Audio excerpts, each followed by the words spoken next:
নাহিদানা আমার মনে হয় যে আমার 3টা ফরম্যাটে খেলার জন্যই এইখানে মানে ডিফিকাল্ট থাকে, মানে ভুলে যাওয়া কিংবা তাকে না রাখাটা আসলে খুব ডিফিকাল্ট। চ্যাম্পিয়ন বোলার তাকে যখন আমরা কোনো ফরম্যাটে রাখি না, তার পিছনে মূল কারণ থাকে তার ওয়ার্কআউট ম্যানেজমেন্টটা। আই থিঙ্ক যে কোনো দলেই সে চলে আসে আমরা যখন তাকে চিন্তা করি ওয়ান ডে ফরম্যাট, 3 ফরম্যাটে তিনি আসেন। আমরা যখন তাকে কোনো ফরম্যাটে নেই না, তার পিছনে একটা বড় কারণ থাকে তার ওয়ার্কআউট ম্যানেজমেন্টটা। যেহেতু নাহিদ রানা টেস্ট সিরিজে খেলছে না, সো আমাদের ওয়ার্কলোড ম্যানেজমেন্টটা তাকে সেখানেই করছেন, তার সেই পরিপ্রেক্ষিতে তাকে আমরা সুযোগ পাচ্ছি খেলানোর। তো তিনি খেলতে আমার মনে হয় যে আমাদের একটা খেলা যখন বেস্ট ফর্মে থাকে, আনটিল আনলেস তার ওই ওয়ার্কলোড ম্যানেজমেন্টের ব্যাপার না থাকে, তার খেলা উচিত বলে আমি মনে করি। তৌহিদ হৃদয় ওর সাথে বলে নিয়মিত খেলার, বাট তৌহিদ হৃদয়কে আমরা যে টাইপের ক্রিকেট খেলতে চাই, ডেফিনেট টেস্ট ম্যাচও আপনাদের রিসেন্টলি আমরা কিন্তু ডিফারেন্ট টাইপের খেলা খেলছি। আমার মনে হয় he can B a very good options.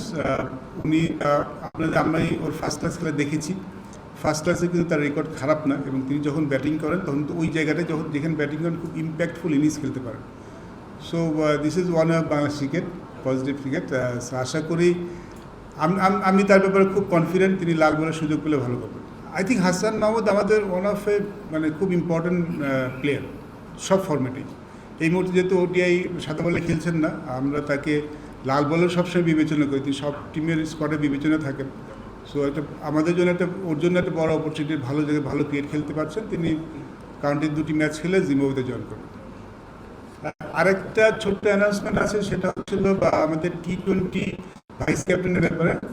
আমাদের টি-20 এর আগে তিনি ভাইস ক্যাপ্টেন ছিলেন সাইফ হাসান আমাদের কাছে এসেছেন। তিনি আসলে সেখান থেকে একটু অব্যাহতি চান, তিনি চান যে তার শুধু ব্যাটিংটায় বেশি মনোযোগ দিতে।